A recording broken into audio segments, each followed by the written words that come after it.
Hello বন্ধুরা, আমারও অনেক দিন পর পড়ে গেল একটা বিয়ে বাড়ি। তো আমি গিয়েই খাওয়ার কাছে চলে গেলাম। তো প্রথমেই প্লেটে দিয়ে দিল একটা লেবু, তারপর দিল বেবি নান, আর বেবি নানের সাথে খাওয়ার জন্য দিয়ে দিল চানা পনির বাটার মশলা। তো এটা বেশ খেতে ভালোই ছিল। তারপর পড়ে গেল প্লেটে সাদা ভাত, ভেজ ডাল আর ঝুড়ো আলু ভাজা, যেটা আমার বরাবরই খেতে খুব ভালো লাগে। ভেজ ডালটা খুব ভালো হয়েছিল খেতে, আলু ভাজাটাও খুব টেস্টি ছিল। ভালো করে লেবু দিয়ে মেখে আমি খেয়ে নিলাম।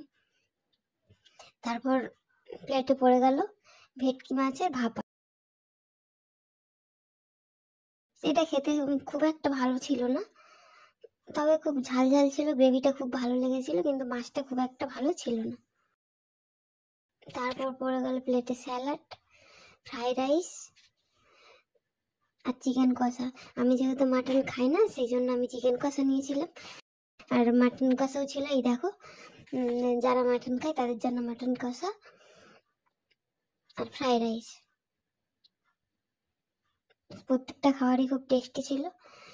তো এগুলো খাওয়ার পর আমাদের প্লেটে তারপর পড়ে গেল ড্রাই ফ্রুটস দেওয়া আমের চাটনি আর পাঁপড়। আমের চাটনিটার সাথে পাঁপড়টা খেতে খুব ভালো লেগেছিল, খুব টেস্টি ছিল। এরপর চলে গেল সন্দেশ আর রসগোল্লা, আর সবার লাস্টে স্টলে গিয়ে আইসক্রিম নিয়ে টাটা করতে করতে বাড়ি চলে এলাম। বাই।